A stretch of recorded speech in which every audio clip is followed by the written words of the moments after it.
Alrighty, man. Bottom left corner as your blue Protoss player, first winner of IEM. Caddy, not going to say the rest of it because I can never say it correctly. Katowice? Katowice. Is that how I would pronounce it? I've heard Katowice, I've heard Katowice, I've heard Katowice. I don't know, man. So crazy. Poland. Not very good for the English language. Very far, top left corner, it's going to be your orange Protoss player, Tails. That's right, and it all comes down to a PvP on Atlanta Spaceship. One of the maps that, of course, will be disappearing from IPTL very soon. Oh, yeah, no, this isn't our first mirror matchup. I was going to say, we've had all these series of back and forth, different matches, but this is actually our second mirror matchup because we had the ZVZ for Lysira and Monster. But that's right, which was crazy, by the way. I just want to throw that out there. Good hold. And again, guys, even though this is the last game of this set, do not forget, we're not done with our broadcast after this. I'm going to go away. Kibbles is going to come in here after this, and we're actually going to be moving into the semifinals and finals of our IPL 6 International Regional, which was played today. The games, we had a bunch of games cast live from that by J. Morrow and Nathanias before on this channel. So our semifinalists, we have MVP Dongriku going up against Startail Hack. Then on the other side, we have I'm Seed going up against Azubu San. Also want to give a bit of a shout out to those guys, J. Morrow and Nathanias, casting all morning, man, waking up early, working together, doing their things from home as well. Just really, really cool for them. So thank you guys. Appreciate it, Nathanias. Appreciate it, J. Morrow, if you guys were listening. But jumping into the game, man. PvP action, gateway into a simulator. We'll see who takes their second gas and what that really means. And it looks like First is wanting to move into a quick gas here with that rally point. So going to go and grab his second gas here. Oh, just kidding, that was a pylon. JK. Yeah. Okay, sweet. You often see that people will put down, okay, I know I want this structure to go out, and if you have a lot of excess AP, I mean, you know you're not going to forget to put the rally point on like I will. You can set your rally point out and be like, oh, okay, well, I'm going to build this structure now, and then send your probes back. But I'm terrible at the game, and then I end up doing that, putting down a structure, and then I look back like 2 minutes later, and there's 4 probes sitting there. Oh. Yeah. It's okay, man. It doesn't mean you're terrible. It just means you got to focus a little bit more. A little more practice. A little more practice here. Okay, so second simulator now on the way for both players here, and this is really standard. It looks like both players aren't trying to go for anything too aggressive. We have been having some decent Nexus builds actually on this map. People are actually going for a little bit earlier expansions. It's just a huge walk to move across the middle of the map.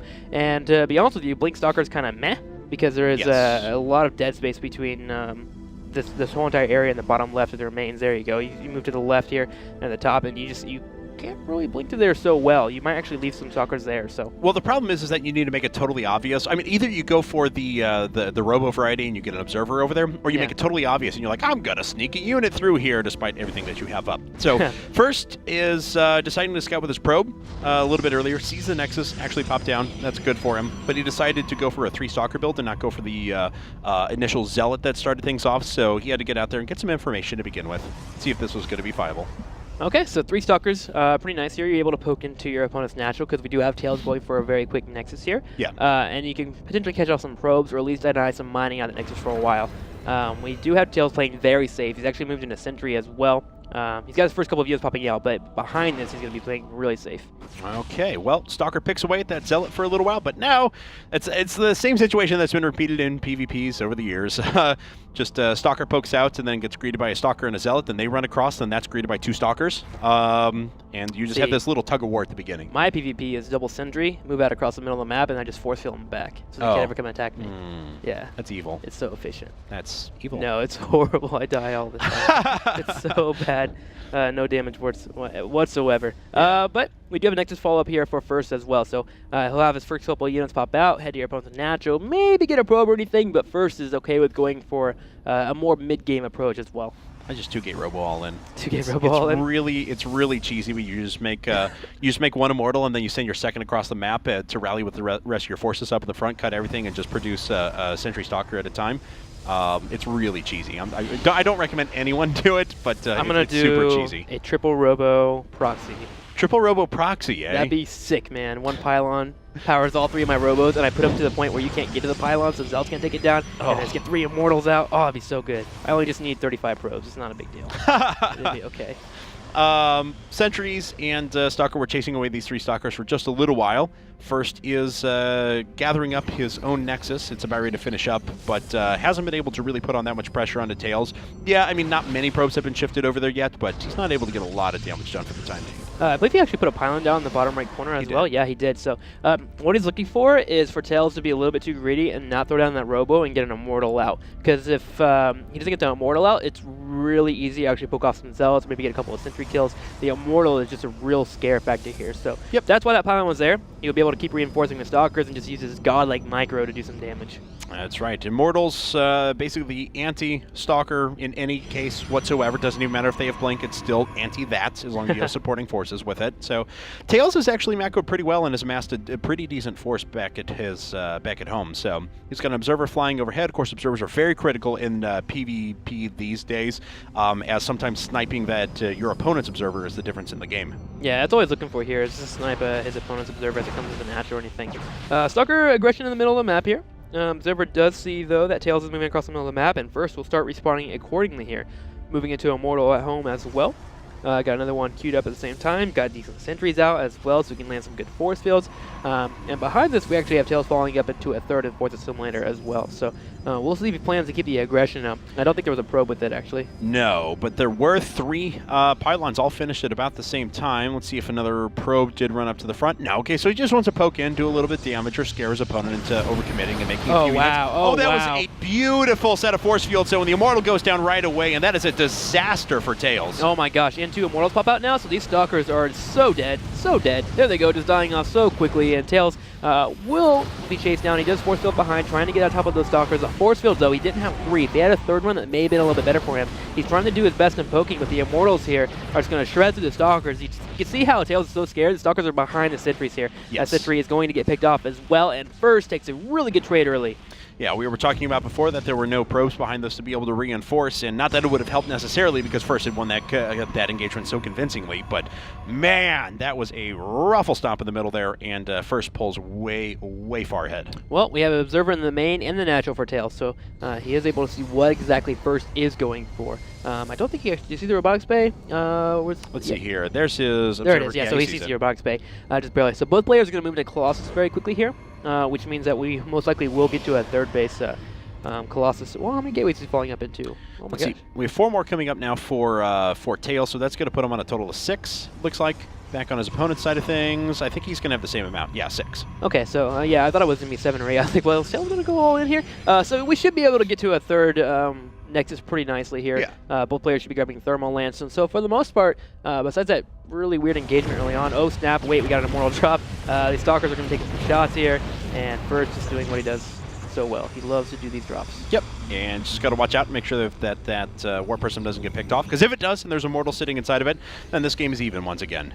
Stalkers coming in the front as well, trying to make sure that Tails is defended on all fronts. Tails is though.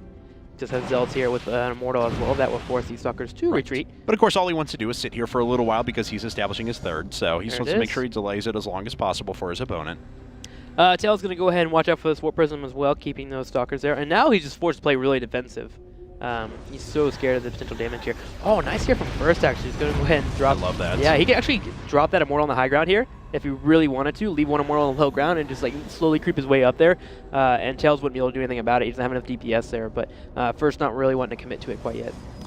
As the Colossi start to add for both players, we'll have some sort of stabilization in this game, but again, First just has a massive advantage. He's quicker to his second robotics facility, he's quicker to his first forge, although of course Tails is dropping down 2 at the same time now, so that could make a difference as we move towards the late game. But more importantly, he's got a third base that's already had some probes shifted over to it, but it's going to be saturated very soon when it finishes. Wow, Tails is going for double forge here, which means that he's really confident in his Zealot control here. He wants to have Zealots so tanky and so strong that they can actually get to the front line pretty nicely and then get on top of the Colossi. If you can get Zealots on top of the Colossi, they actually will shred them pretty quickly. Whoa, and he just canceled both of those forges. Wow. Never mind, it's not what he's going for then. Caster's Curse, man. I explained the whole reason for double forge, and he canceled it on me. Tails, you are no longer one of my favorite players anymore. So are we going to see a 2-base all-in then is the question? Yeah, it's certainly looking like it. Yeah. Wow, that was it's all he can really do now. He's so far behind. He has to go for some aggressive play here. He didn't even Did he get Thermal Lance? Okay, so he got Thermal Lance here. He's waiting for the third Colossus to pop out here. So we'll have 3 Colossi, and he just moves out across the middle of the map with, I guess, a bit of a heavy Zealot army. He has a lot of Zealots there. It's going to come down to control, but I really feel like First has enough to hold this. Yeah, but First is producing double Colossi now, and this is such a big map that by the time the third Colossus actually makes its way up, First is going to be on, what, 4 or 5 Colossi at that point, and he's going to have an upgrade pretty soon afterwards, and he has an inferior number of Stalkers and Zealots, but only slightly. Oh, yeah, very nice. He saves 1 Immortal, so that's nice. That's a good little build there for Tails. Tails is moving now still. Third Colossus is on its way. He's got a pretty big army, though. If we could pull up the army supply really quick just to get an idea. 92 to 86, so First is actually ahead in that regard as well. He did just warp in 10 supply of Zealots, though, so that kind of switched it a little bit. But, of course, First has the better reinforcement distance now, and Tails is going to try and push for this. Oh, the Immortal just gets insta-killed up at the front. The Zealots not really able to engage all that well. A few of them were walking to the front, but they were trapped behind the Stalkers that were off to the left-hand side, and these Colossi are just doing work for First. Yeah, the Zealots are really nice there for Tails. He did a good job of controlling them in the engagement with the Colossus, again, like you mentioned, is alive. And now the Immortals are getting on the Stalkers. And with just Stalker reinforcements, Tails can't really engage. There's a few more Zealots left as well, so First can take a couple of free shots at the same time. And First is just going to walk forward and crush this army, and that's going to be it for Tails. GG, IM will take the series here. We'll go 2-0 in the Premier Division. That's right. So, incredible miracle. It came right down to the wire, but in the end, they're able to make it work. So, congratulations to them. Like you said, they go 2-0 in the division, and they are going to be headed for the playoffs. Yeah, congratulations to them, and that will be actually MVP's first loss as well. They will have to compete, I believe, with Carante. Yeah, Carante. Who gets second? Castillo's exactly. 0-2. There is a possibility that, because I think, Carante's 1-1 right now? So if they end up, let's say, beating IM and then MVP beats Carante, then all 3 members are going 2-1. Okay. There could be some sort of a weird tiebreaker scenario, I suppose, but that's not likely to happen usually. So we'll talk about that, though, of course, as the weeks go on and we get towards the end of this. But don't go anywhere, guys. Don't forget, we are not done with StarCraft programming today. After this, we're actually going to have 3 best-of-3s, the semifinals and the finals of our IPL 6 International Regional. The 2 semifinals are IMSeed and Azubu San. I love San so much. Going up against Startail Hack and MVP Dongregu.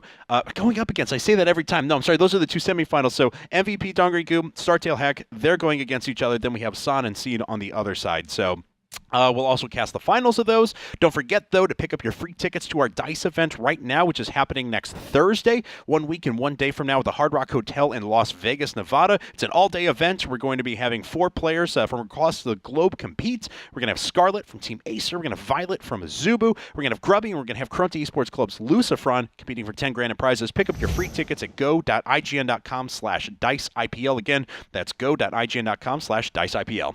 Can't wait for that, man, next week. But for now, let's go ahead and jump into these next matches, guys. We're going to get Kibbles in here. Let's go ahead and run to a quick commercial break, and then we'll be right back. What's up, guys? This is Tim Frazier with your StarCraft 2 Daily News for January 30th, 2013. Group F for GSL Code S occurred last night. The group was quite heavy in the Terrans, but Roro, the only Zerg in the group, managed to squeeze on by with a 2-1 victory to take second place. On the other hand, super fun, exciting Terran player MKP, also known as Marine King Prime, made it out with a 2-0 victory. MVP landed 4th place in the group. MVP, though, did, however, win the Nestea Award, being in 10 consecutive Code S seasons despite having wrist problems. What a badass. Azubu continues his quest for global dominance by picking up 4 new players. Count 'em, yo. Supernova, Gonzi, Baboom Boom, and my boy Symbol. And it looks like now with Azubu bringing their roster to 12 players, they'll be in the GSTL season for 2013. With recent closings from a few teams, this is really good news and certainly welcomed in the community. Code A qualifiers Day 1 happened last night as well. Notable players making it through are Seed, Revival, Alive, Rain, and Shine. Stay tuned for more updates with IPL Daily News as we keep an eye on the story. Last night, we attempted to broadcast IM versus MVP. Unfortunately, the internet dropped on us multiple times and we were unable to continue the broadcast. However, to make up for it, we will be broadcasting the rest of the games tonight. Kevin and myself will be doing the broadcast right after the international qualifiers that are currently live right now at twitch.tv/IGNProLeague. Whenever we can get through as well, we'll be going ahead and have the rebroadcast showing the games as much as possible tonight at the same time. Sorry for all the problems and thanks for coping with us.